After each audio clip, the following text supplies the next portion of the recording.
I'm Dimebag Doily. I'm Truepowerismine. And today is May.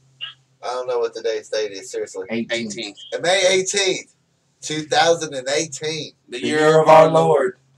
And, go ahead, man. You got something to say. All right. So, today, I'm really pleased and excited to say that we have Judge Joe Brown back on the show again, solo. And we're going to get a lot of information. I just also want to say APM Construction LLC is sponsoring the show today. Area code 314-300-9455 is their phone number. Please give them a phone call for any construction needs in the St. Louis metro area. Also, I want to thank Kim, David, Andrew, Tom, Jonathan, and there is, I should have wrote that down. There's 4 more people. I forgot. But thank you for your donations. Thank you for your donations. But we want to get into the show here. Hold on, we want to also thank all the new subscribers. Can't forget about the subscribers. Yeah, absolutely. All the new subscribers. Thank you, all the ones that's been there since day one. Awesome. Even the people that watch the show, they complain. We want to thank you too, because at least you watch. He wants to thank you. I don't have no time for you. Hey, I figured you watch the show. If you're a hater, you can complain. Hey, we got to show love to the haters too. With a swift kick in the head. We have Judge Brown on the line here today. Judge, you there? Yes, sir. Awesome. I just want to start off. Normally we do the question and answers at the end of the show, but I want to kind of break with that tradition and turn off these phones up in here. And okay, the first question is from Cheryl Daniels.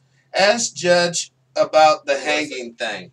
Apparently, there's been a hanging recently. Do you have any comment on that? You're talking about that stuff out on the West Coast? I'm not for sure. She didn't really elaborate which hanging it was. But they were saying they heard something about something down in Louisiana as well. I don't know what's going on in Louisiana. I haven't heard anything about that.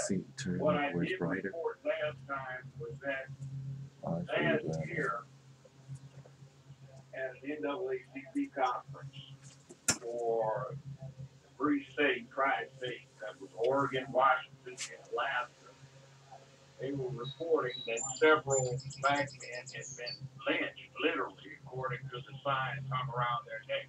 Oh, my God. They found them hanging from trees in the woods or forests up in northern Oregon.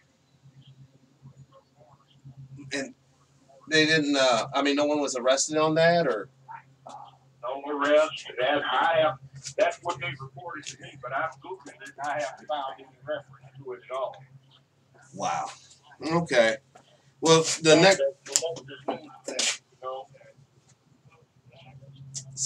next question is from 100 Murders. Ask Judge about the Black Panther, Huey Newton and company. Were they government drug pushers during the height of their power? No, they weren't government anything. Okay. So they were just... There are 3 separate parties, really, that came into play. There was one in Los Angeles, one in the Bay Area out of Oakland, and then another in Chicago that were most active. And they got 3 different flavors, actually. They had different circumstances in each of those locations. They were located other places in the country. Problem we had back then, I was the liaison, the community liaison for the BSU out of UCLA, and the problem that we had back then, everybody was not government infiltration of the Panthers, it was government control of the US organization. That's the group that started this thing, Kiwanis. That's Ron Corrine, Ron Everett. And they started Kiwanis in 1966. Had meetings at a park over in Lamert Park off of Crenshaw Boulevard.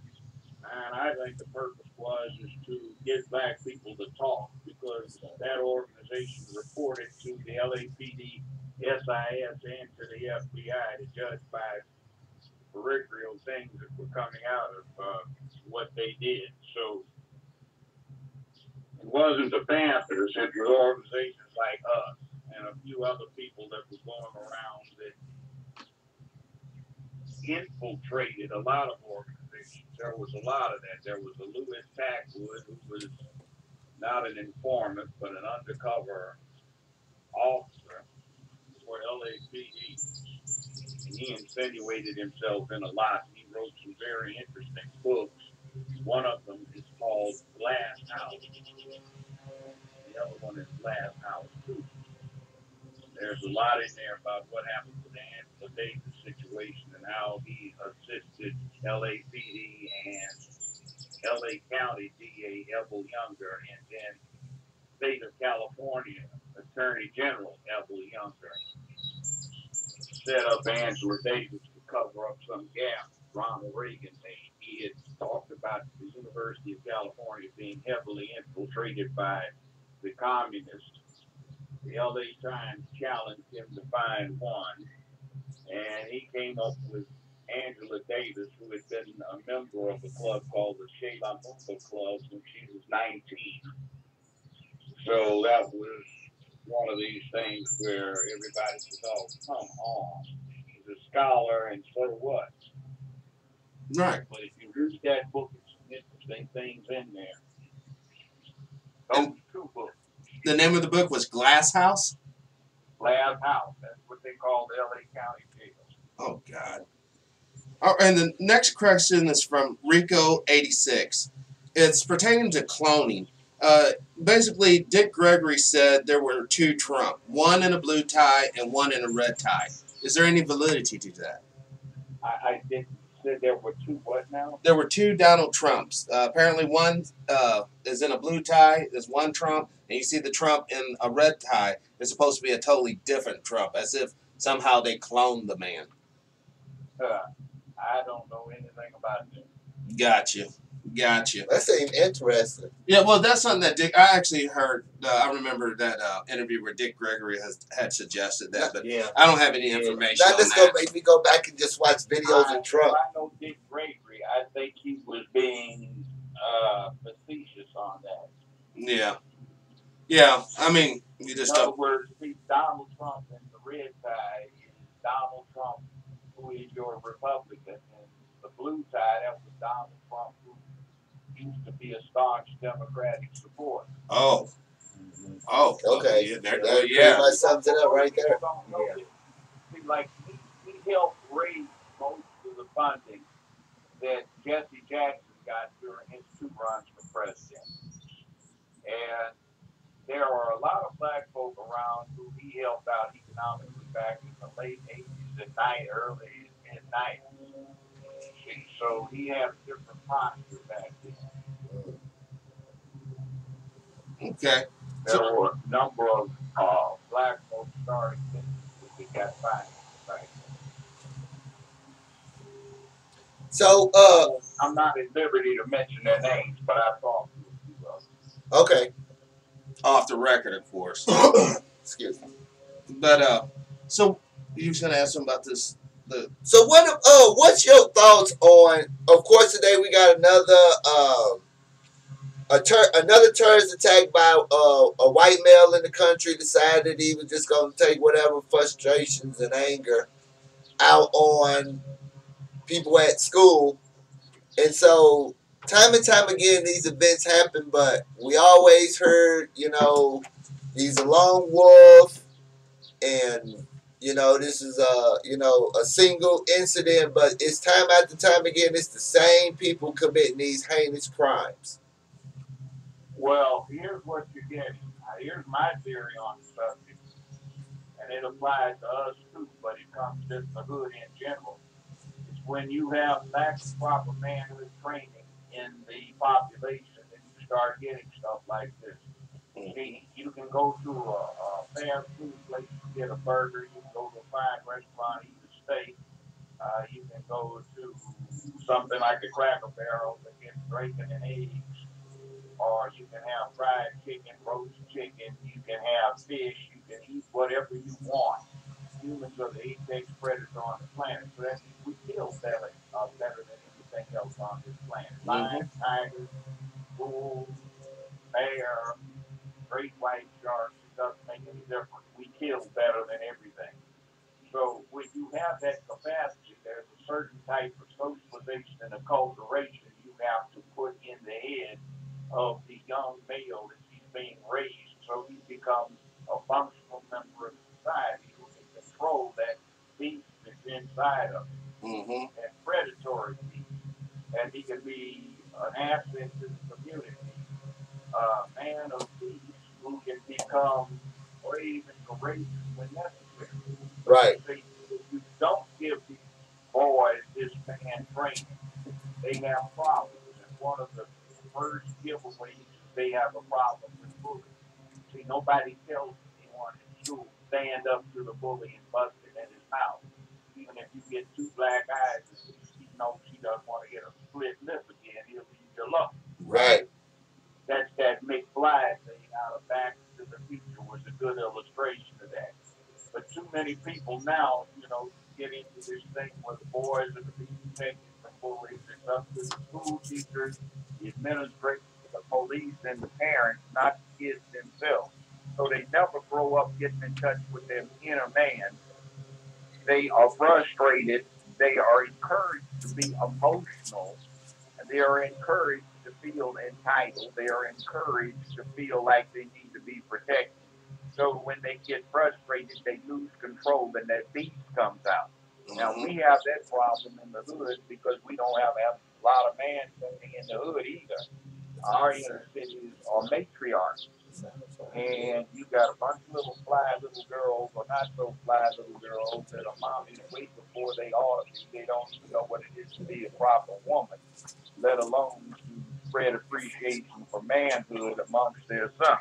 If you ask them why they don't want a man around or want to get married, they'll tell you something like, "What good is a man for anyway?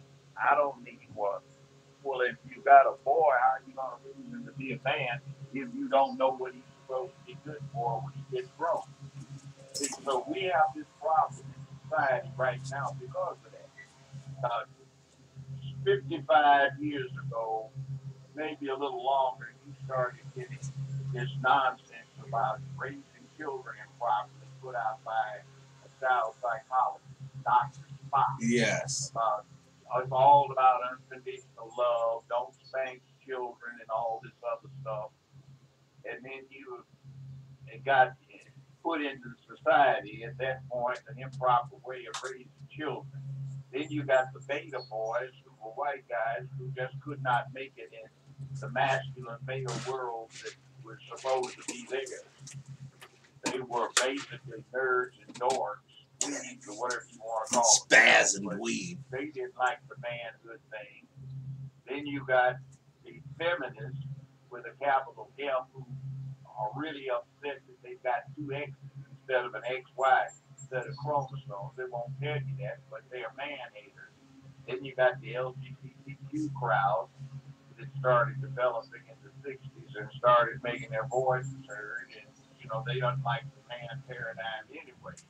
And then you got something really stupid that came out that's just absolutely wrong in the late 60s as a reaction to the Vietnam War. You got these people who started saying war is a man thing. So the way to stop war is to raise boys like they're girls. Oh. So they grow up with the same kind of emotive patterns as women. And they cry, they shout, they stomp their feet. And when they learn how to express their emotions, they would not be uptight and start going off and doing stuff for duty, honor, country, and obligation, and they would be peaceful. Well, that's exactly the wrong thing to put into the mix, and that's what you have here with these clowns going off in the hood and in the hallway. They are overly emotional. They don't know how to control themselves, and they've been taught by what they see in the media, what they read, what they look at their mothers do, that they likely don't have an effective father around, or the father and the mother are at war with each other. So they go off voting like girls, and that's not what you need. Right. So boys and girls are different. But we have a problem with that. So we bring that on ourselves, whether it's good or always. And by the way, you notice he did not use an AR-15 this time. It was a good old generic shotgun. Mm. Last time we talked, I said if somebody wanted to really do some Yes. damage, he wouldn't walk in with a 22 caliber rifle. He would walk in with a 12 gauge shotgun, and he could really do some damage. Mm-hmm. They, That's what he did. they said they said they found a pressure cooker in there too. So you know what you can put in a pressure cooker? Good old bunch of scraps, nails, bolts, nuts, pellets, BBs. You know, Yeah, and you don't even have to put those in there. The fragmented pressure cooker itself Mm. will act just like shrapnel. And you Mm. can stuff it full of ammonium nitrate. You can go buy the lawn and garden store with no ID as for, and you know what you're doing. Guess what? That's what the military uses as explosive in their artillery shells. It's basically ammonium nitrate fertilizer. Mm. Pound for pound, it's 1.5 more times powerful than TNT.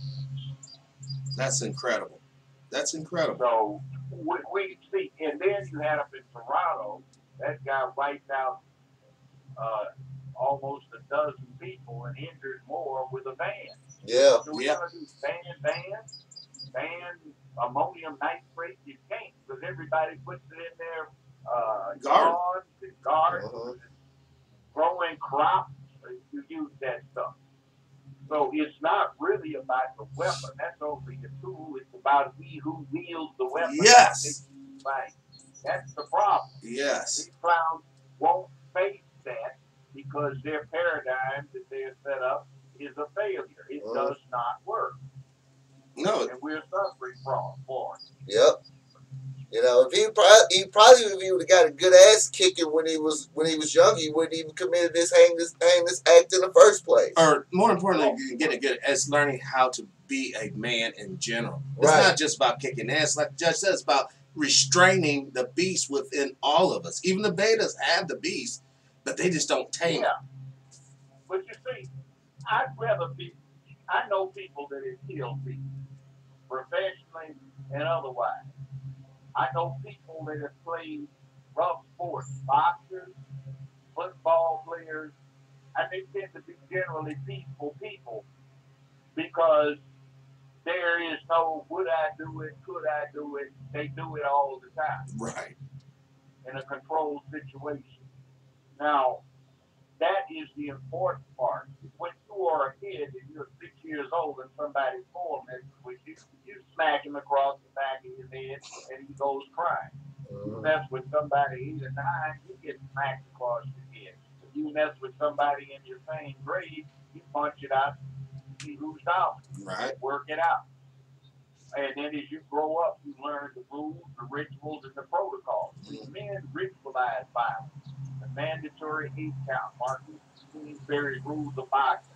You know, the referee in the ring, the referee and the umpire in the game we play. Somebody is 10,000 people fighting at each other with battle axes and spears. They're shooting at each other. Somebody raises a white flag. Everything stops so they can have the right of parley and talk. Rules of war, Geneva Convention, war crimes. We ritualize. But when you get into the girl thing, they have no rules. Right. And by the way, those protocols and rituals you learn when you got a proper raising as a boy, they got you into the habit of dealing with other people politely and with certain standards. Now, what's happening now is you find that everybody is rude, discourteous, and everything else to other people. Women get in these positions that are formerly male or masculine positions and they have problems. It may not be because they are women, it's because they've never learned the protocols about how to not set off an apex predator. Right. I mean, for God's sake, you get the proper perspective and you sitting there, okay, they got Sam Canada has this famous wolf tour. And what it is you can go out and walk in the woods, and these wolves who are not tame will come up and walk along with you. They'll hang out with you. But they warn you this is indeed a real live timber wolf. So watch what you do. Watch your manners. Yes. They're not dogs. So that's the same kind of thing when you're dealing with humans. They're not pet dogs. You know, humans will bite. Mm. Goad a friendly dog into getting to bite. You can Mm. certainly goad human. And the average human, remember, let's look back at Vietnam, Korea, World War II, World War I, Civil War. You got all of these normal, soon to be or would be heads of households, fathers and grandfathers, uncles, and such like, and they did a whole lot of killing in those wars. Oh, yes. Mhm. And they just got taken off the streets at random. Yeah. See, so it's in all of us, and it does no one any good when you deny that. And that's what we're in, a state Right. of denial on so many levels in this country. You know, with the racism, with all the, it's just everything. And it's like Economics. the only cure I see to this is what they used to refer to as tough love, but on a societal level. You got to let some of these heroin junkies fall flat on their face so that they can get back up. You got to let some of these kids, I hate to say it and really sound unpopular, but kind of get bullied on the bus or whatever, and then they'll stand up and they'll punch that kid in the nose and they'll go on with life and they'll feel. That's exactly it. The only problem is that these boys don't have any man training at all, and they act like they're little girls, and they want to go pop a cap on somebody for being cross-eyed at. Yeah. It's hard to do that stuff when you being feminized. Right. It's like too, we had a bad thing happen with this civil rights bit too. Mm-hmm. The country got unafraid of black folks. I heard somebody put it very eloquently. Somebody was trying to go strange on him. They say, "Look, man, let me tell you something. I ain't no Martin Luther King. You go off on me like that, and I'm taking you out." Right. Let me get you squared away. Yeah. But that's what it should be. Yeah. Nobody respects nobody on your knees, man. No. Yeah, No. see, that's what we have put in our souls. Well, what about the civil rights struggle? Yeah. There's no struggle when you're down on your knees and somebody is kicking your ass until they feel guilty. Yeah. In your butt beat. Yeah. Yeah, them days are long gone. That shit ain't going down. They better go get the Gestapo. And that's what they got working on. And they SS troopers. Because it ain't going to be that shit, for real. And no insult to Martin Luther King. I mean, he was a preacher. He preached that turn your cheek thing. That's what preachers do. But, I mean, that ain't me and a whole lot of other people. Yeah. But just out of curiosity with Martin Luther King, I'm assuming because you actually lived during his day and age. Was he the type of Christian, do you think, that believed that Jesus was white? Or do you think he was the type of Christian that believed that Jesus was black? Let me say this. I wouldn't be able to tell you. Because my state of mind out on the West Coast, that was an irrelevancy to us. See, in other words, we didn't have official segregation. We had actual segregation. But it was nothing for some black kid to bust some white boy in his mouth. Right. Who got out of line. So we looked at all of that grumbling and crumpling up your hat and looking down at the ground. We didn't understand that, and it used to get us mad. White boys would tease you. Yeah, I see some of you guys got your ass kicked this weekend. Yeah. And you better watch yourself before you get yours kicked. Tell it. Yeah. No, I mean, seriously, this is what the people need to hear. Real. Yeah. So, I mean, you have to understand, I can tell you a difference too. It's getting the same out on the West Coast, but I transplanted from Los Angeles out here in the very early 70s. And I was somewhat weirded out when I found that if you sat at a table with black folks for an hour, say you lunch, you heard I was blessed or Jesus or this, that, and the other spoken about 110 times during the hour. Whereas You never heard that on the West Coast. It was, how did you do this, man? What was your program? And you get told. But out here in the South, you get told I was blessed. Right. I don't want to hear you were blessed. What did you do? Right. Well, you see, now it's spread all across the country. Well, you know, reason why. It's sort of like with that stolen valor, you know, a guy act like he's a Navy SEAL or whatever. People tend to act like they're so religious, and it gives them some sort of brownie points when we're dealing with other human beings. And that's just whack, because most people can see through that now. Yeah.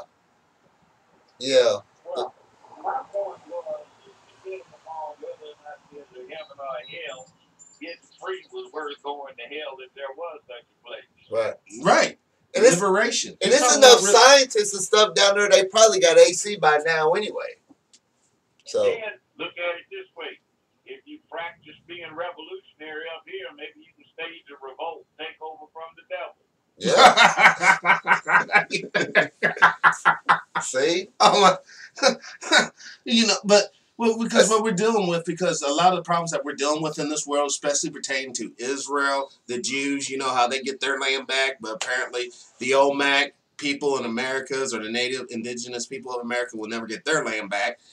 But the problem with that is a religious root to that whole tree there. Mm-hmm. You know, these Ashkenazi Jews determined, you know, we're going to fulfill the prophecy of the Bible. If you was one to ever read the Bible, and I know many of our viewers actually read the Bible and whatnot, you know the prophecy in the end days. You know, first, the generation that sees Israel restored will not all go away before Christ returns. So therefore, we're on a time clock. And the clock started ticking 1948 when the UN made, of course, the state of Israel, seized it from Palestine.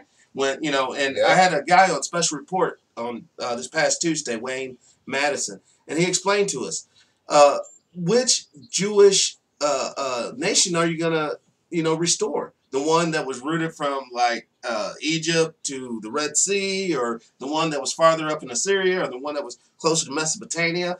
You know, and then we was talking about the Temple of the Rock over there, all right? And I'm thinking the next big thing that's going to go down, seriously, in the whole wide world, will probably be some terrorist attack on the Temple of the Rock. And the only reason why I'm bringing this up right now at this moment, because I really want to drive home how important religion is still playing, whether you believe it or not. It's irrelevant, because there's still a quantitative effect that we all can see. Every time we see those 52 people that died in the protests over there, that's a effect in this reality. Those are dead people because of this ideology. And then also when you see the people blown up with suicide bombs, you know, or you know, I don't know what the Buddhists are doing or the Hindus are doing, but you know, we certainly know what the Satanists are doing. You know, that's why we have all those missing, you know, what, 50 or 64,000 missing black women and children in this country. You know, you can't tell me someone may ended up in a satanic altar somewhere being sacrificed and eaten. Well, you know, that's what happens. To me, religion. The least justifiable cause to kill somebody is religion. I mean, there are a whole lot of other things to be fighting about. Right. Yeah. But when it comes to issues of liberation, we can't ridicule the religious issue, because you know there are some brothers that will not be a part of the situation because they're like, you know, we have to bring the Christianity into this, and then they might not be able to get along with the Muslims, who might not be able to get along with the Seventh-day Adventists, who might not be able to get along with the Scientologists, whoever. Because we're all, you know, when we talk about the people, and I mean all the people, we all come from all different backgrounds. Even though we all share melanation or whatever, we all come from different backgrounds. And at the end of the day, you know, we're all in this together. I don't mean to cut you off, but it kind of mind boggles me, like, you know, like the people that actually believe in this stuff, which I don't. It's kind of like to me, sometimes I get like it's kind of a mental aspect to it. Like something's not right up there, like upstairs. You're suggesting it's mental illness? In some shape or form, it could be. I don't know. I'm not a doctor. Well, the bottom line with that, what about the Catholics? If you, especially with the people, what I'm saying, basically, especially with the people that's trying to actually make, the Book of Revelations actually live out. Oh well, that's the them said group of people is what I'm talking about. Yeah, this is. Let me say something about that. Let me say something about that. What's the sign of the beast? 666. Now, when is the Book of Revelation supposed to have been written? Oh, John of Patmos. I don't know who read. Oh man, it was like. Oh my God, I don't know the year right offhand, Judge. I'm sorry about that. Well, somewhere a couple of thousand years ago, right? Yes. Yeah. What's wrong with that? Oh, because this. Because Jesus is supposed to come back in 2,000 years. No. Simpler. Think. 666. Those are Arabic numerals. When did they invent them? Oh. About 700 AD. Yeah. Oh. So how can I put 666 using some numbers that haven't been invented yet? Oh. There you go. I just want to repeat. About that? No, just right now. Yeah, see, there's a lot of stuff. Come on now. It's trick. I mean, I know the trickery and the spookiness. Right. If I was to come up here to y'all, talk about, hey, y'all, including you, Judge, you guys got to give me some money. I know there's going to be a solar eclipse, or else I'm going to make the sun disappear. And the sun disappears, and all of a sudden you guys are writing me checks, Right.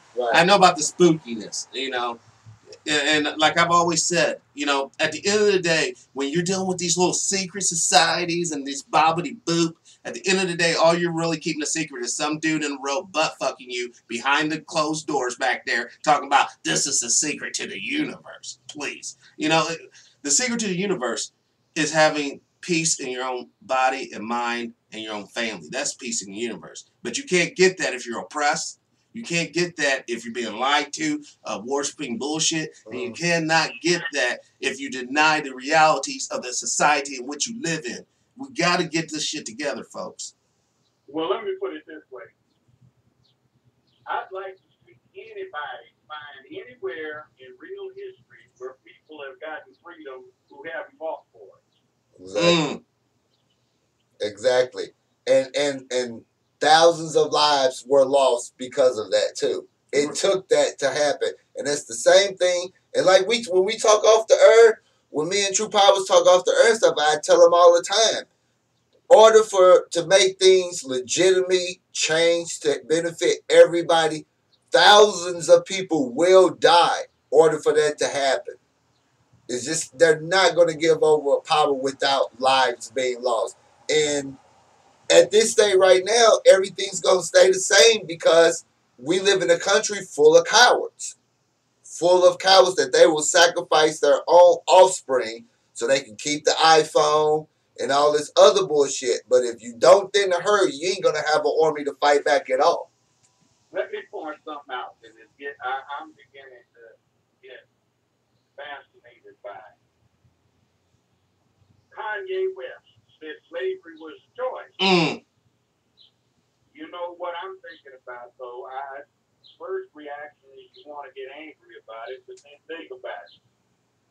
Just think about all of the people who have died for a cause, or for country, or for anywhere else, or anything else, or for religion. But we couldn't die to be free. But I think, Judge, it's the manner in which the human being is approached. Like if we throw it to patriotism, we're being invaded by some foreign entity. All right, young men, just get up and charge and die, okay? But if you've been cooped up, you've been, scared out of your wits, beaten in the fucking bush, and then you're brought on ships and shit, there's a whole psychological thing that has to happen before that slavery thing happens that doesn't happen necessarily in, patriotism or jumping into a burning house to save a child or any of those other heroic acts. I mean, at the end of the day, like Darby just said, people are fucking cowards. And you know what? If someone's holding a gun to your head, 9 times out of 10, you're going to say whatever this person wants to hear so he doesn't or she doesn't pull that trigger.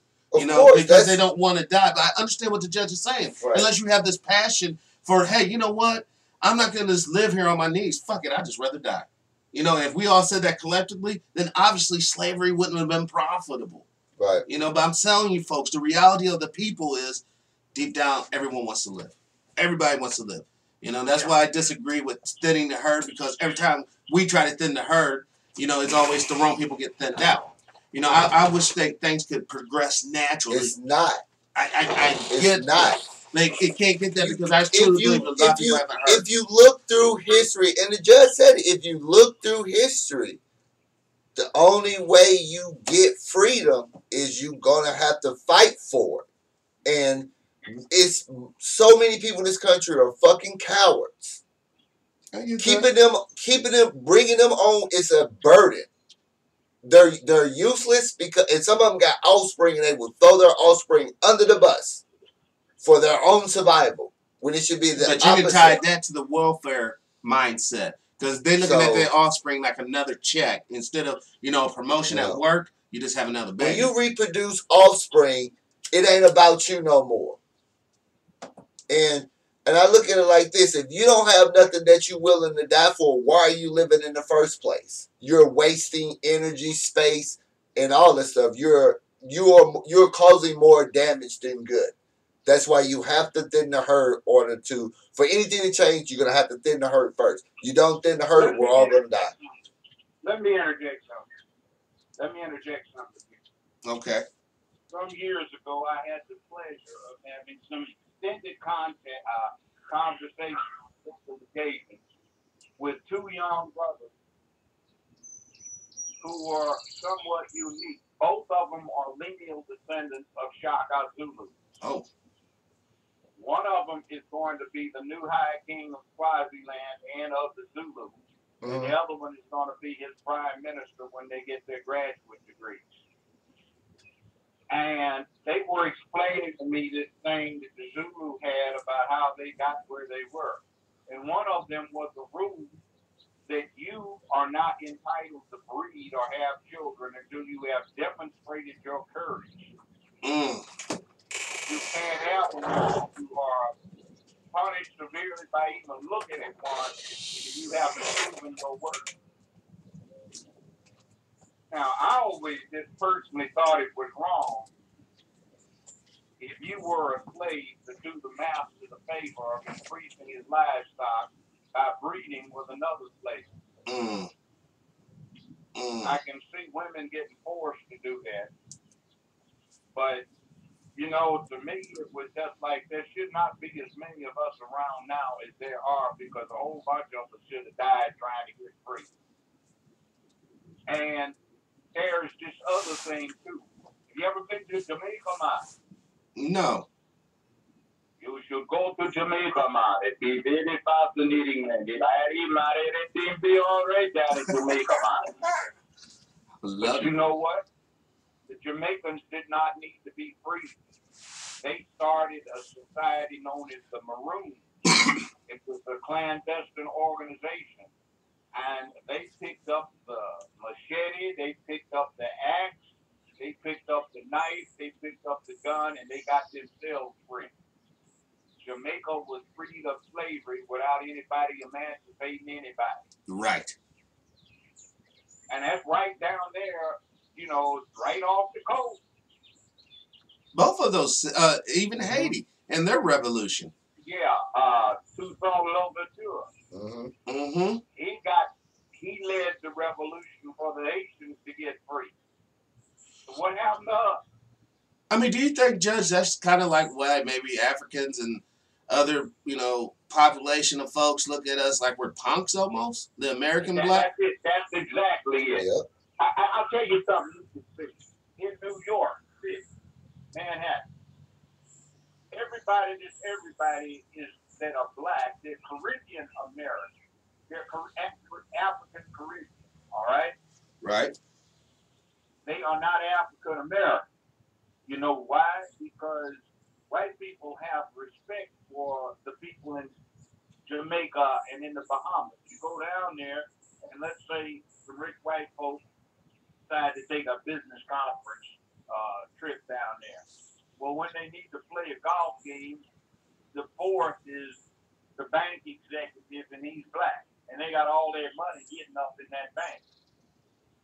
See, or the chief of police is black, or the governor general of the island is black, or the prime minister is black. See, there's a stigma attached to American blacks because even Africa, they went through their thing about overthrowing colonialism. Yep. The Jamaicans, they had the Maroons, they got free. Same with the Bahamas. What did we do? We had to have Master Lincoln and the 13th Amendment. Mm-hmm. Which doesn't even totally eliminate slavery, because it is okay as a form of punishment. Yeah, the 13th Amendment says there shall be no slavery nor involuntary servitude except upon due process of law is a punishment for a criminal offense. Right. And some of these folk are about to get a rude awakening when somebody in one of these legislative bodies that is about to be unmajority white are going to say, why don't we just put them back in slavery? We got so many of them in the jailhouse. Sell them. Yep. And they are. They're selling them to private prisons. Yep. In a way of speaking. They do in a way, but at least that status is not an official punishment. So, Judge, legally, let's say a prisoner, you tried him, you sent him to life to prison. And let's say at this point in time in American society, we actually microchip prisoners. At the point of custody or intake, would that individual still have the right to say, hey, you cannot implant this into my body? No, basically, it's power. He's stuck in an institution where they can come in, 15 of them, with mattresses, tear gas, render him unconscious, and chip him. Yeah. He can't get to it. Whoa.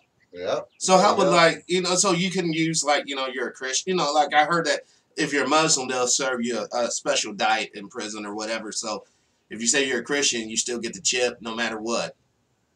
Yeah, well, yeah, but see, that whole thing about that Christian bit, about the only way people can get by in the penitentiary is to be a member of a gang or a clique like that, or be part of the Nation of Islam.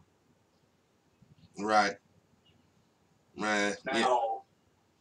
So you got to join one of that. About the only religious institution, I'm trying to be frank here, that can be counted on to do something is the Nation of Islam. Yeah, historically. And, like various communities around the country, somebody's going out kidnapping young girls on the way home from school. The nation gets the FOI together and they get people out there patrolling, and it stops. Somebody's going around playing freak on kids. They get out there and patrol, and it stops. Oh, yeah. I heard over in East St. Louis back in the day when the nation was kind of strong over there. Say a guy was over there, slanging drugs or whatever. They'll just beat him down, and it'll be the end of that in the neighborhood. Yeah. They have done a lot of good, even though they get such a negative spin, because everyone, they try to make them look all bad and that. No, they're really good, decent folks. They just want to make sure that their personal community is protected, and there's nothing wrong with that. Yeah, but have you noticed how this system tries to make everything that's actually functional for black folks bad? Yes. Yes. But then gangster rap, though, they'll pump that shit through the roof. Well, see, the gangster rap is interesting. That's because it sells. And you know why it sells all around the world? White folks are buying it. Young men all around the world are coming up with the same problems we have here, a lack of masculine ideation. So you see the hip-hop gangster rap video, and it looks like the men are in charge. Now, actually, what you're looking at is matriarchy. Yeah. The girls all say, they have these sexual fantasies, these half-dressed women bouncing around provocatively. No, that's not a sexual fantasy. That's what their mamas and grandmamas look like. Yep. You found mama and grandmama in July sitting on the back stoop in the project. She had a 40-ounce in one hand, a joint or a cigarette in the other, her hair all over her head. She had on some booty shorts with her butt cheeks out, and a tube top or a halter trying to get laid because she's fitting into the new environment The more babies you have, the better you get a check. Better your check is. And that's the reality. Yep. You know, instead of You getting know a what that promotion. helps is too? The inner city is an awful lot like a plantation. They just don't. Well, it's unfortunate, but the Negroes have no crops to pick in the plantation now. You know, me and C.I. was talking about this prior to the show, you know, and he brought up, you know, how Hitler basically decimated the character of the Jew, you know, the European Jew, that is, prior to World War II. Don't you kind of see the same things happening with us over a greater period of time? And there's an interesting thing. There's a guy named Conrad. Well, he's dead now. His name was Conrad Lorenz.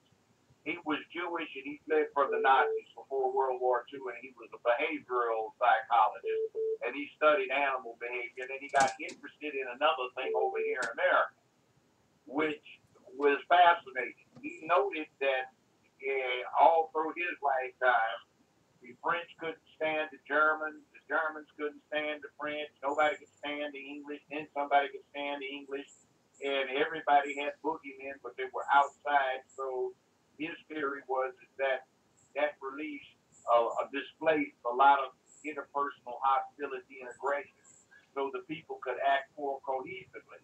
He remarked that America had its own internal boogeyman, the Negro.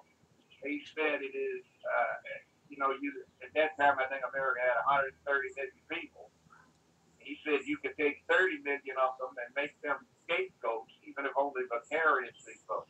And you would have more effective cohesion and product from the 100 million that got a chance to release their frustrations and aggressions by scapegoating us than if you tried to make everybody equal in this thing. So one of the problems that we're having right now still is that we still serve a vital function for America. We are the outlet for when they have high stress. Yes. They can blame us. It's like, it was so horrible, like when Ferguson was going down. You know, it's like all you heard was, well, not about the people, but, oh my God, the property. How could they destroy their own neighborhoods and all this nonsense? And for one, these people don't understand who are saying this. This is not their neighborhood. In order for that to be, they just, And it's like, when you get people who don't really understand the culture, policing the culture is a very bad thing. And then that kind of leads me into that show, the 75th, about the New York cop, Michael Dow, up there that was, corrupted in the 80s and was robbing dope dealers and all this. And you think about it. If you was a poor white boy coming from a rural area, and you're thinking, I'm going to go up there to be a city cop, and we all know there's only 3 types of cops. What type of cops are there? It's the cop that actually wants to make a difference. He don't last on the force. He gets weed out during the probationary period. It's the 9-to-5er, and then it's the career cop. The 9-to-5er just goes to work, keeps his head down, don't say nothing. The career cop, on the first day out of training, when he leaves the academy and on the force, the first thing he do is start collecting evidence on all the other cops. So when he get caught doing his crooked stuff, nobody's going to say nothing because he got enough evidence to take everybody else down with him. Yeah. And then there's another thing, too, about this whole thing. Give me liberty or give me death. I regret that I have but one life to give for my country. I have not yet begun to fight. Better dead than red. See, these kind of sentiments that your oppressor has, and we go around everything too precious to lose because we have so little. Our lives are suspect anyway because it's so easy to get killed where we live. Yes. Yeah. But we're so worried about it. But see, I tweet, and one woman made an interesting reply to something. She said, when I was listening to this, reading this exchange on this thread, she said, I thought about a story that I'd seen, and they were out Nazi hunting. And they found the Nazi, and he was a doctor, and one of them got sick, but the doctor treated him. And they got discussing the situation about Hitler killing these Jews. And the doctor remarked, he said, if just one Jew, before they took him into the gas chamber decided to raise hell and kill one or two Nazis, he might have saved a couple of hundred Jews in the long run. He was going to die anyway. Why not? Mm. Yeah.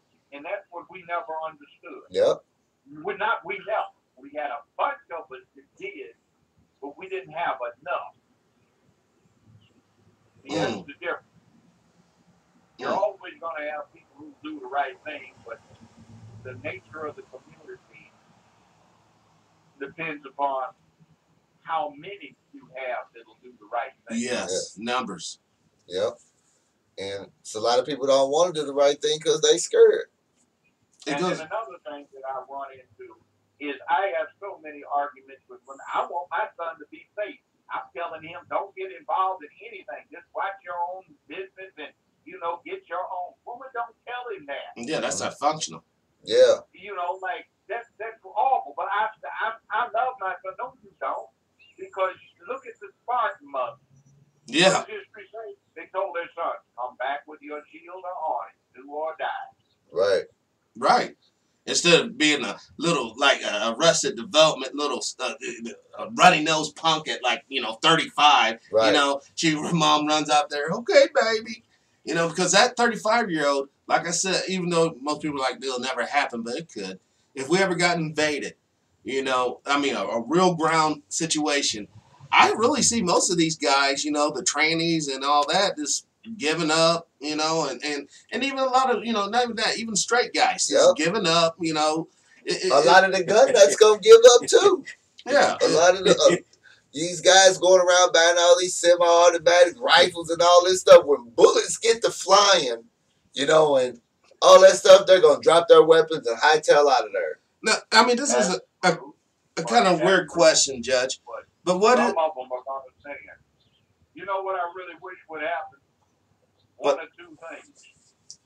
Some mad scientist would genetically engineer some large beast with large teeth, large appetite, strong jaws, and bulletproof, and set it free in a neighborhood or in a city or an old city, and let folks go for it and see if they can not be eaten.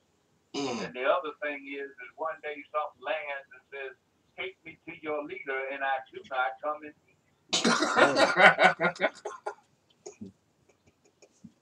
Well, I hate to say, if we ever, if this society here was ever able to go out to outer space, that's how we'll be. Take us to your leader, and we do not come in peace because we're taking your gold, we're taking your woman, we're taking this, we're taking whatever. And we got this humongous nuke right there. To say so.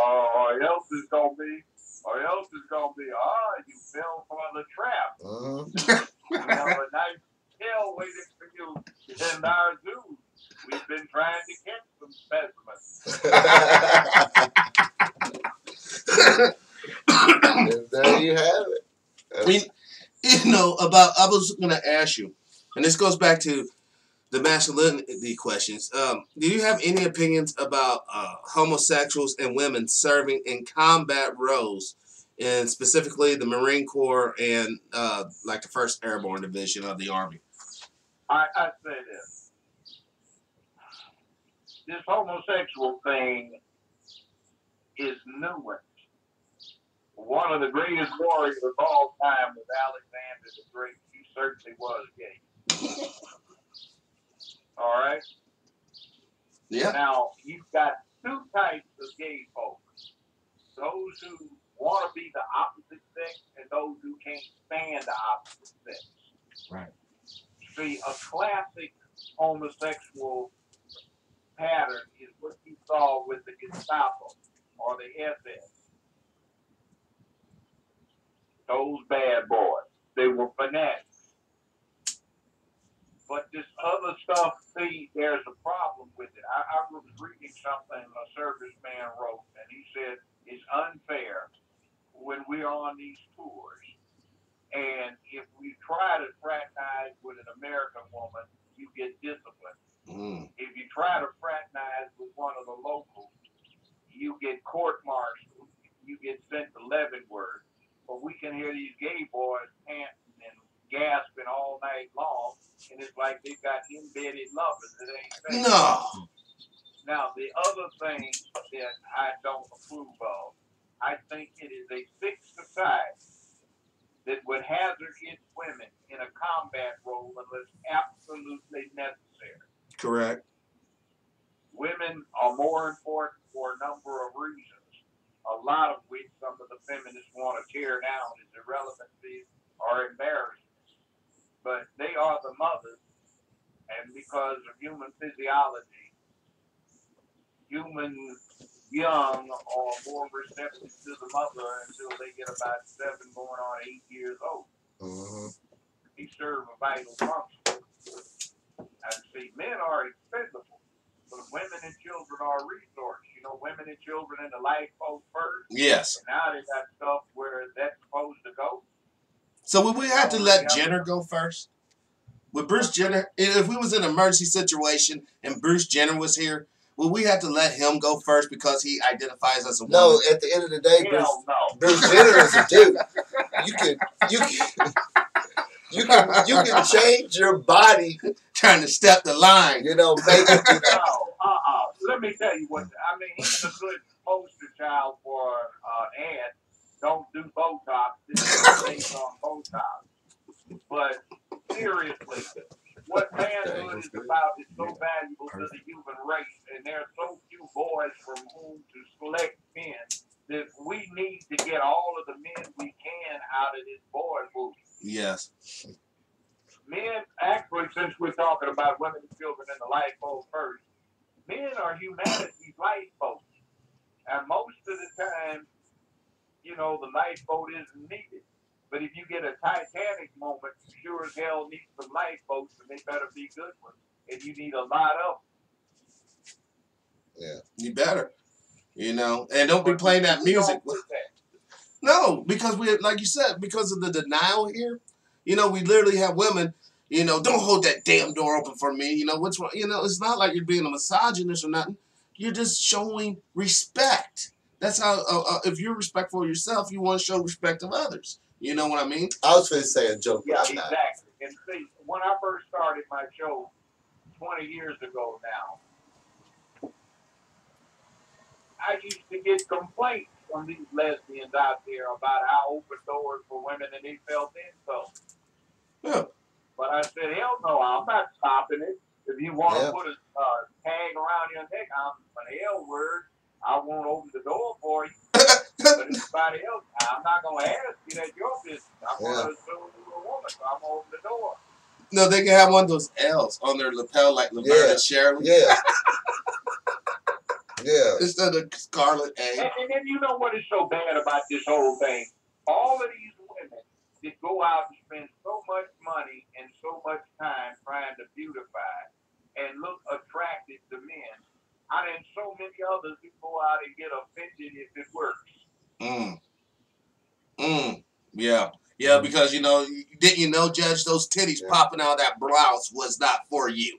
You know, that fat ass was not for you. You're not supposed to look at it. You're not supposed to acknowledge it. But they made sure it was visible before they left out of the house. Because they never know. Right. You know, that real, you know, Prince Charming, you know, he can see it. You know, but all you paupers and peasants, it ain't for you. Well, the thing I say about revealing clothes in women is this.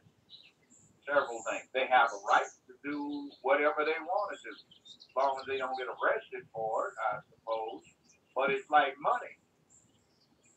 As long as you've got legal tender, legal currency in the United States, U.S. currency in your pocket, you're okay. But if you got a bankroll in your pocket, you'd be a damn fool to walk out in the hood and flash it. You'll get hijacked. Yes, you will. You think they playing? You got a right, I guess the woman's got a right to dress however she wants, but if she's flashing too much flash, she may be in the wrong place, and guess what? You get hijacked. Yeah.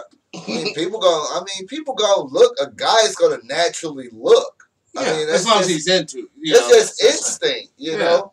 You see an attractive woman, you gonna look. But you don't gotta be all creepy about it. No, glance at it. You don't gotta do all that. Hey, fine,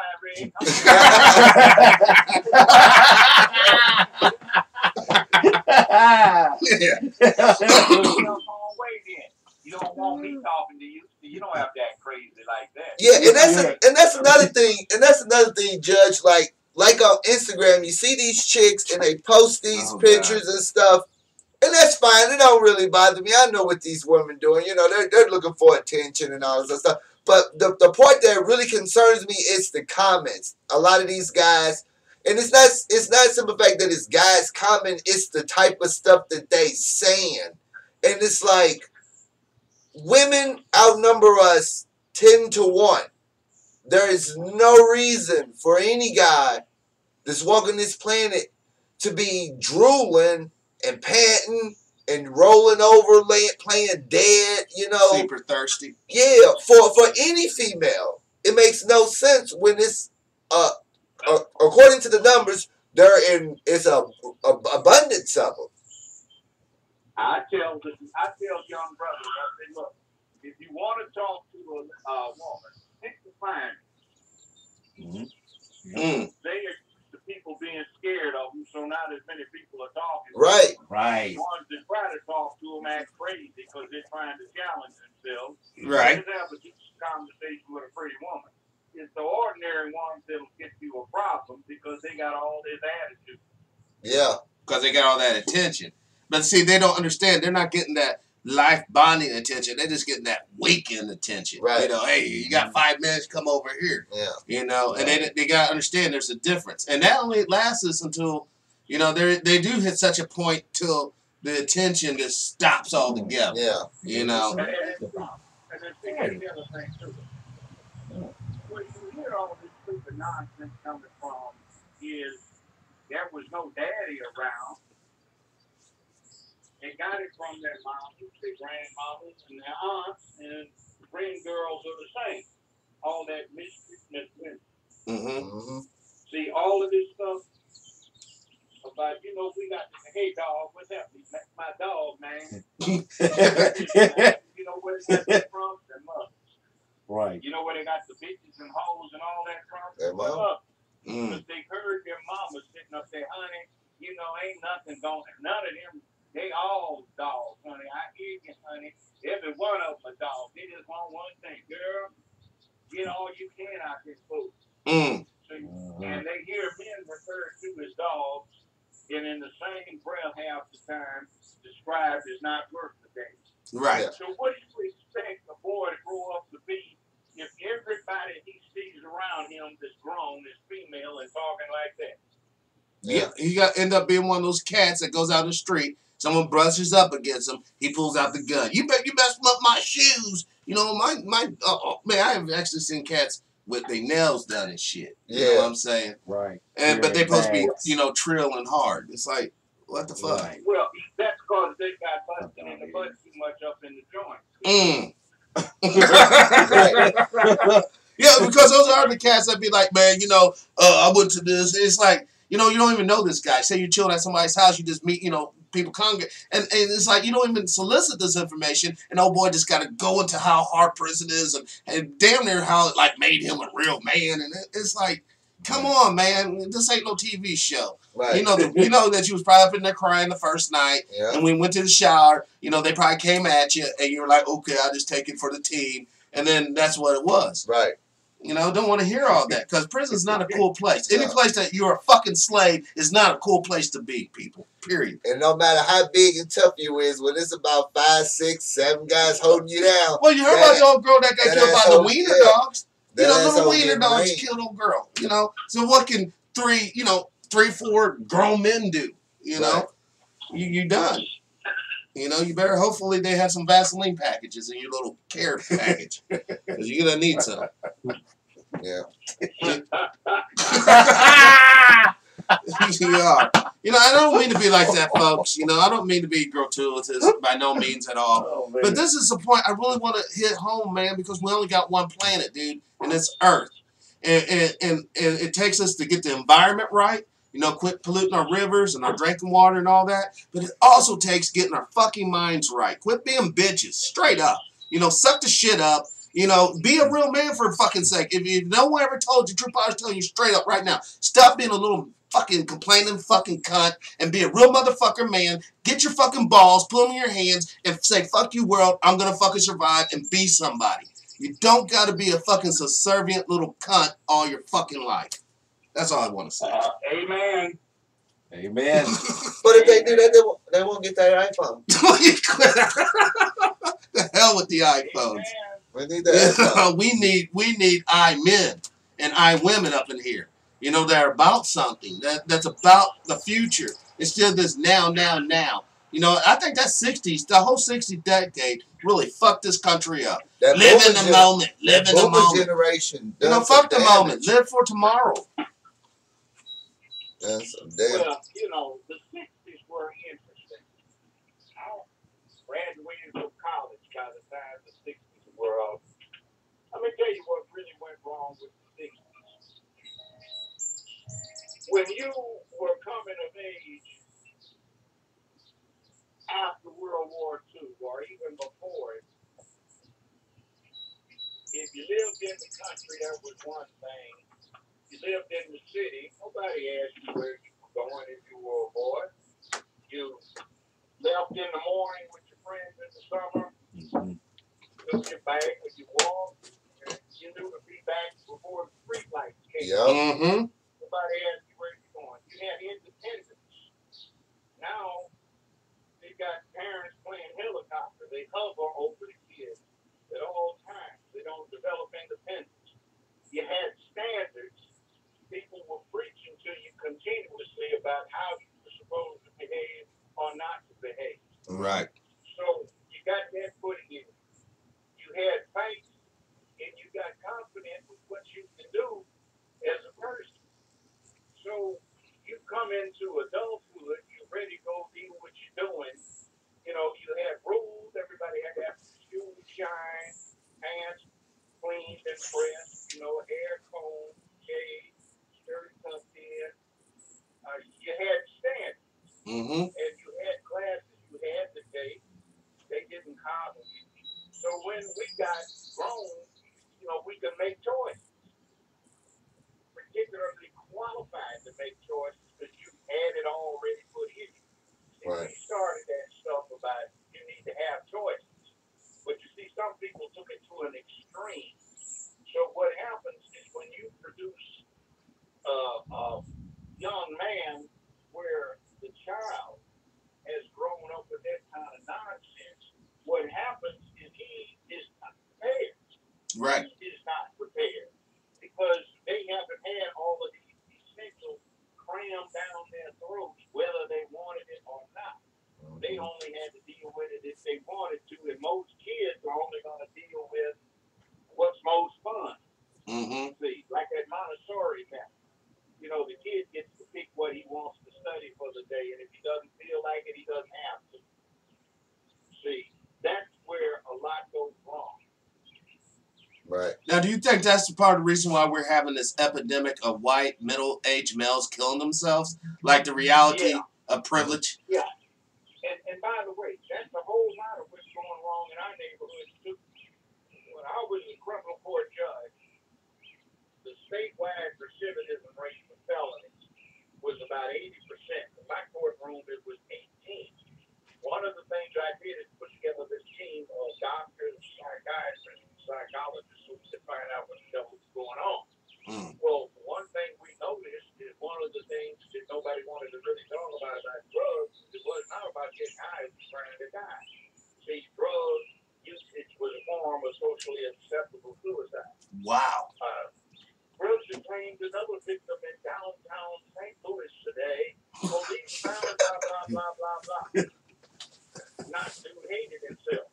Or you could get the other side, you know, they had these problems and they do stuff like, oh, my God, did you hear about Fort George? Yeah, what happened? Oh, he was so distraught, you know. He couldn't figure out any purpose in life, and he just jumped from the 17th floor of his daddy's office building. Oh, my God, how tragic. What we get is, man, you hear about what happened, man? Oh, man, we was over with Stomp, man. And dude, man, you hit that glass dick, man. Man, I'm gonna take it, man. Dude fell out on the floor.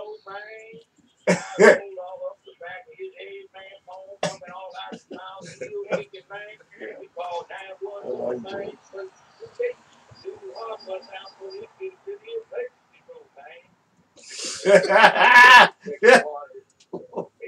that the second one his mama done lost this year? Yeah, man, I hear this one, man. I hope she don't freak out. Hopes and But prayers. there was another type of suicide too. All of these fools going around popping caps on somebody, about armor and all of that. Principle is about suicide by ideation. Goes this way. Hey man, hey, Stone, man, check this out, man. Watch this, man. She stood over there, the blue man, check this out.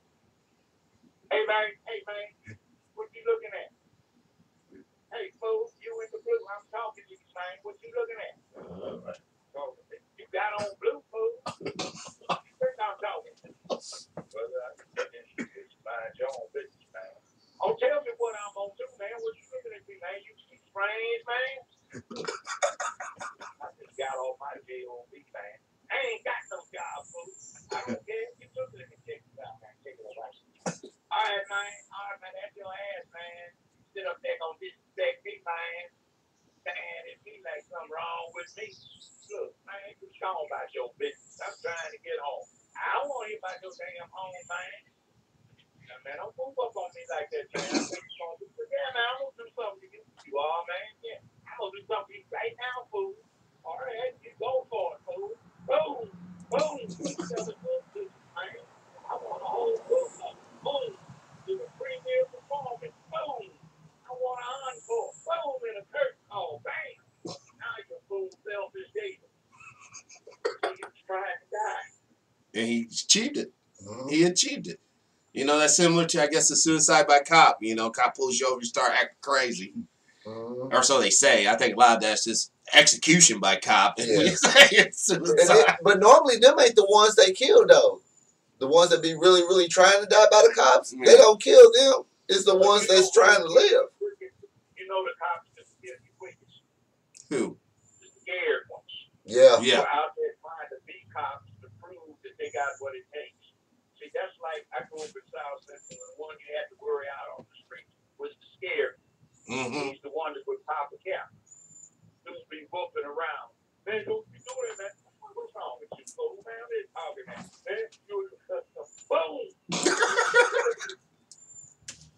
Yep. That's the type of, but that goes back to that not knowing basically your place in this alpha dominant society. Right. You don't know, like back in the day when we used to duel and shit. A motherfucker, somebody done slept with somebody's wife or something, all right? Fuck that going on Jerry Springer shit. No, we're going over here to the field and we're going to handle this right here, right now. Well, that shit's all going to the wayside, you know? Now you have all these people looking for creative ways to die because they're so miserable. No one's truly, what does Shakespeare say? Every man dies, but not every man lives. Or something to that effect. All right? And that's so true, man. If I wasn't really living, I wouldn't want to be on here. Peace out. Well, you got a little bitch in your blood.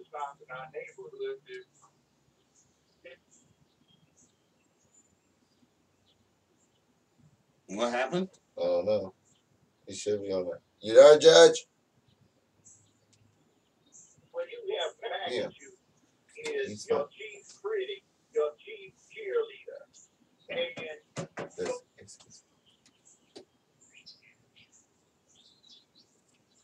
I wish we just plug it in hardwired, though. I think it'd be a little stronger. Because you can't hear nothing right now. He's driving in a car. I can hear him. Did you hear that noise? Not the birds. Judge, are you there? Just, I mean, you said you hear him. I ain't heard him for a minute. But, I don't want to be considered crazy. Oh, he lost him. He lost the signal. I'll call him back. Hey, throw me that cord. It's not the cord, dude. It's not going to make a difference. He's on the cell phone. We're on the cell phone. Well, let's just see. I mean, if it ain't going to make a difference, it ain't going to hurt nothing.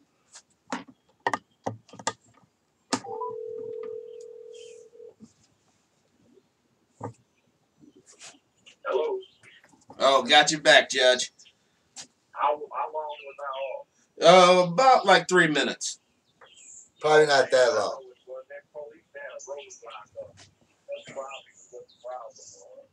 A robot. And they got another one roadblocked off over here. Is it sobriety checkpoint or No, they got a whole bunch of police.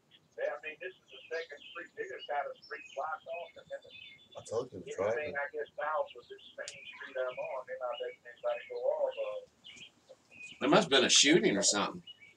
I don't know. 1, 2, 3, 4. I down the other place that way, the last cross street. Oh. Oh my gosh. Yeah, that's what cut off. Sometimes the telephone cut off. I'm driving. I had something to show me, so I'm talking while I'm going. Hey, we appreciate it. My point was is that if you put manhood or real womanhood in somebody, they got a self-check guidance system.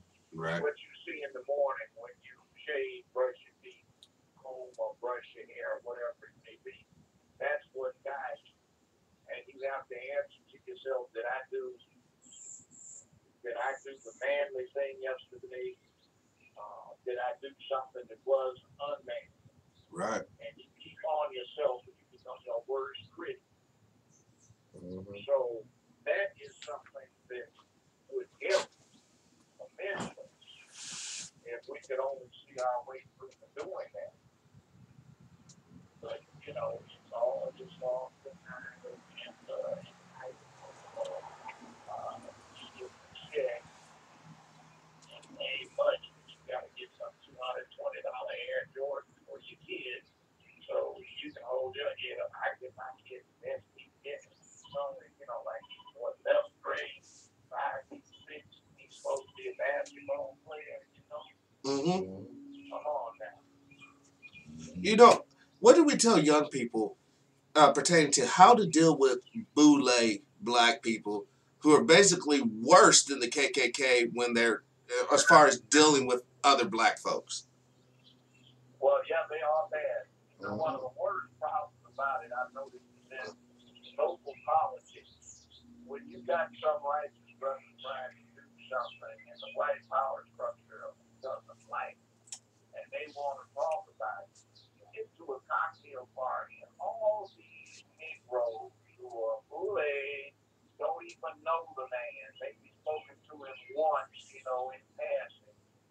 They want to parrot everything they hear on the local news about this guy. And it's bad. Yeah, I was at a Democratic endorsement meeting earlier this week in Clayton. That's a prominent rich area. You know, don't know poor people live in Clayton. Well, the workers. Yeah, they don't live there. They don't live. They don't live. I'm talking about people that live there. You know, they just work there and leave. They don't even shop there. They don't do nothing there.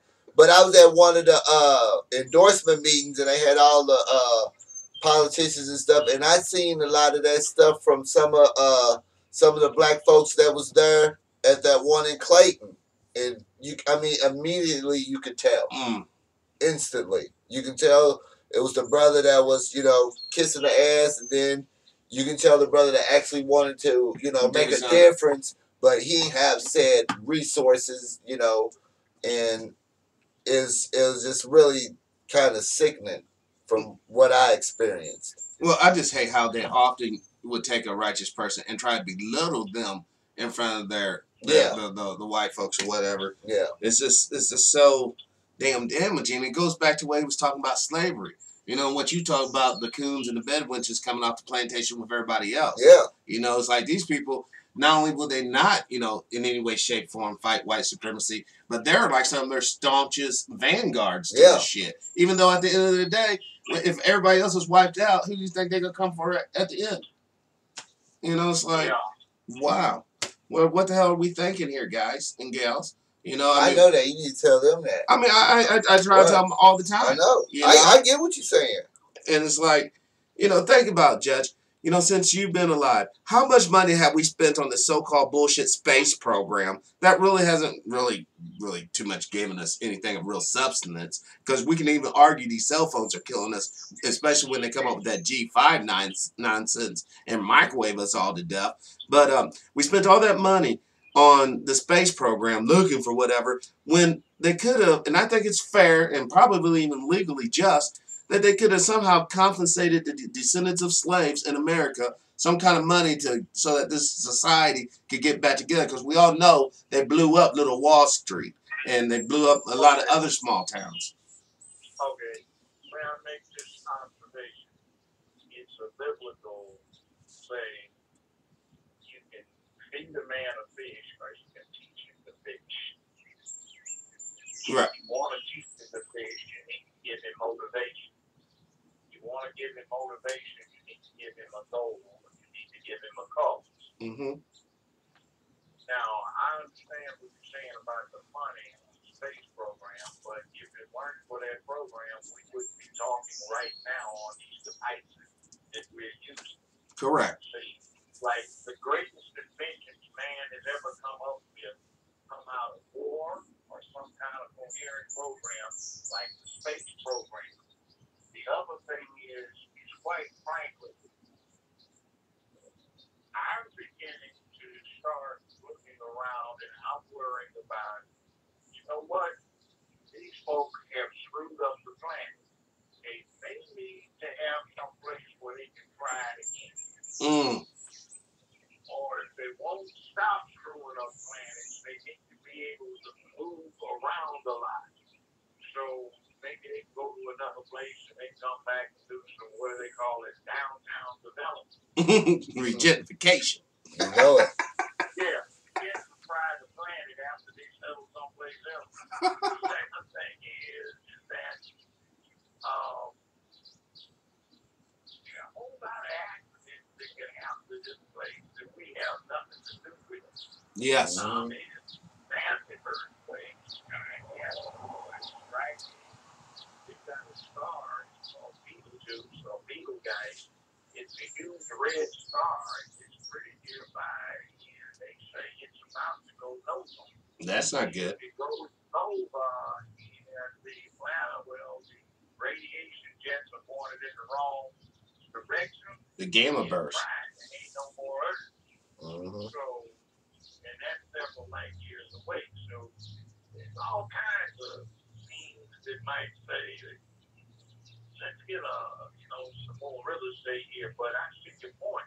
But one thing we need to do is we need to get away from this myth of the almighty private enterprise and what it's supposed to do and what it does not do. We've been sold a bill of goods, and one of the problems that we have in this country right now that's indirectly behind so many of us going to the penitentiary, and that is that this system, unlike every other society that is industrialized, does not have any program to make the blue-collar worker relevant to modern industrial technology and computerization.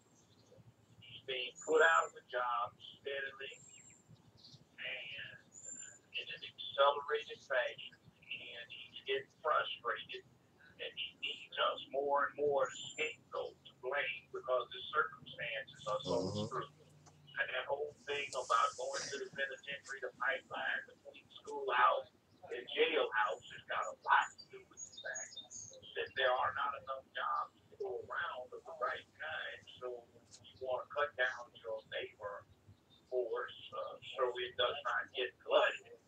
So a good way to do it is pop them in a penitentiary. In the meanwhile, if you cause them to get there because they did it themselves by developing inappropriate attitudes, outlooks, lack of education, lack of training and skill, wrong worldview, wrong lifestyle, wrong way of dressing, wrong ideation, getting pregnant too early, too often.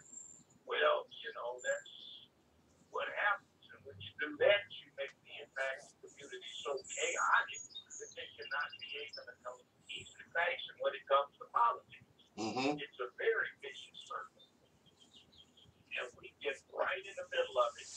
And we don't think. We believe so much, but we don't think a lot. Right. Because belief is easy. Thinking actually takes effort. Yeah. Yeah. I get that a lot. And there's this other thing, too. I appreciate what people are doing, but we need to get away from this thing about relying on the power of prayer for everything and start relying upon personal effort. Hold on now. Yes. Hold on now. I'm Hold so on. glad you No, said no, that. hold on now. We're going to get a lot of blowback from that. You know, we just had a tragedy. Thoughts and prayers. You know, we got to say that. It's almost ritual now. Prayers do not work. That has been scientifically proven.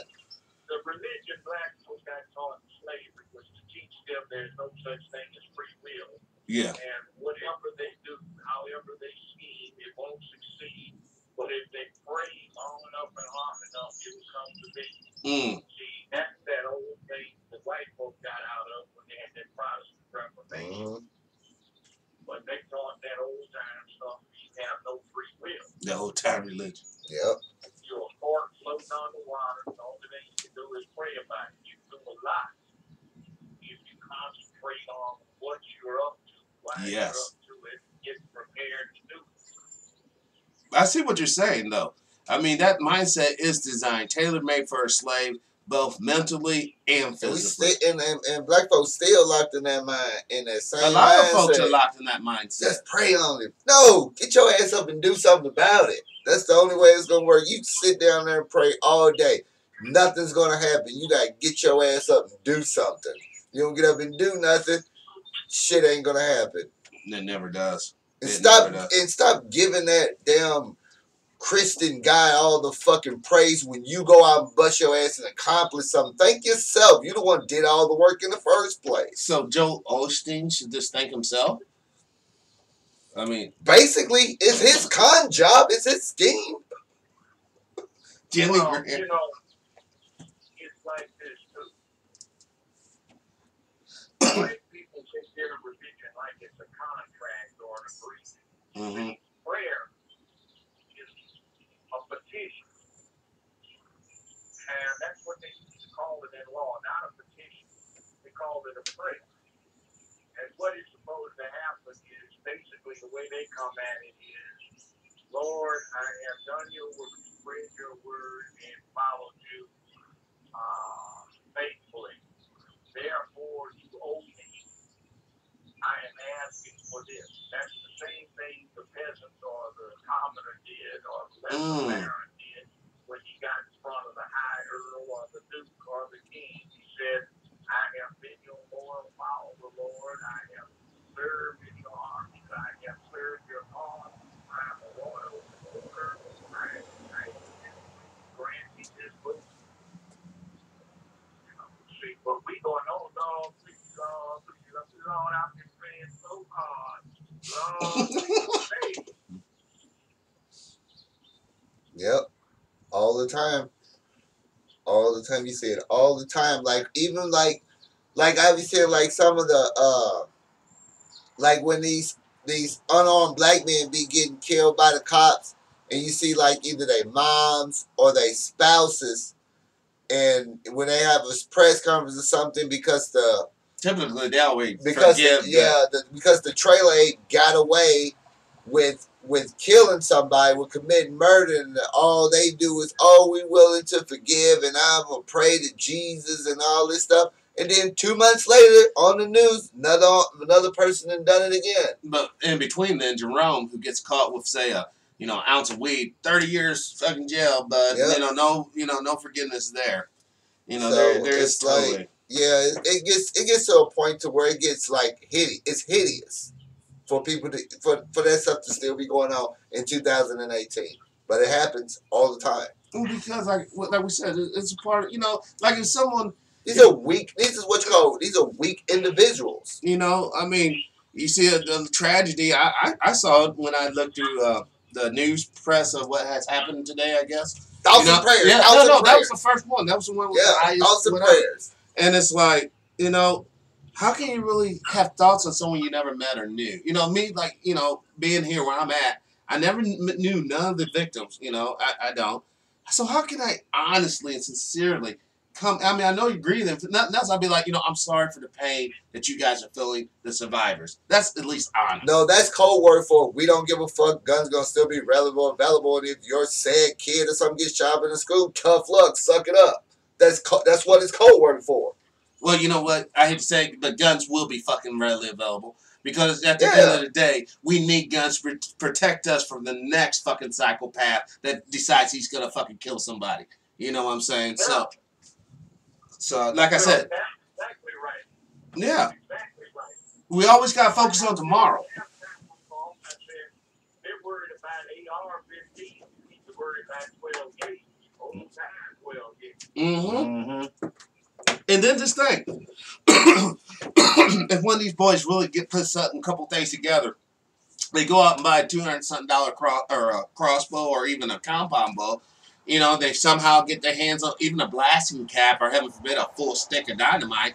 You can doink some car with that while it's moving, and you got a stick of dynamite. Kaboom! It's if you want to sit here and think of all the ways a man or woman could kill you, then you better sit here and get yourself in a little bubble, and you better pour concrete all around the bubble, that's all they're going to do is just get more creative. You take guns away, shit's going to get more creative. People will start getting poisoned. Here, have a sandwich, brother. Like, I don't feel good, We eat them sandwiches from Larry's Snack Shop.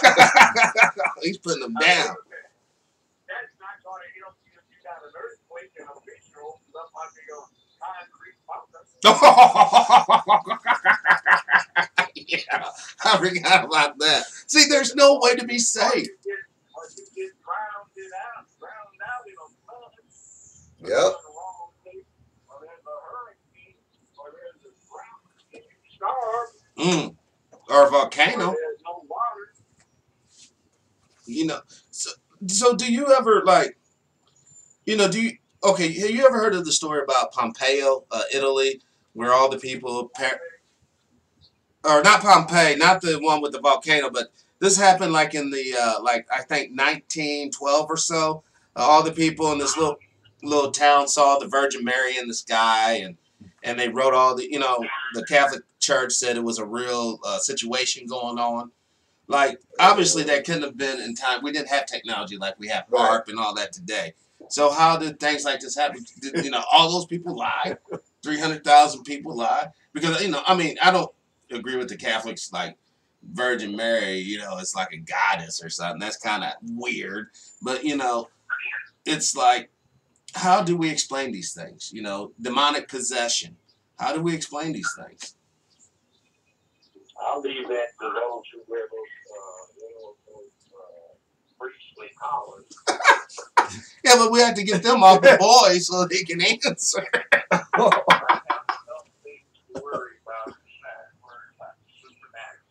There you go.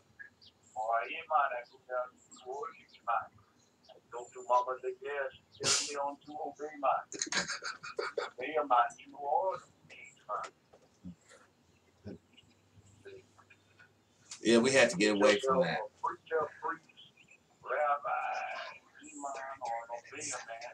I mean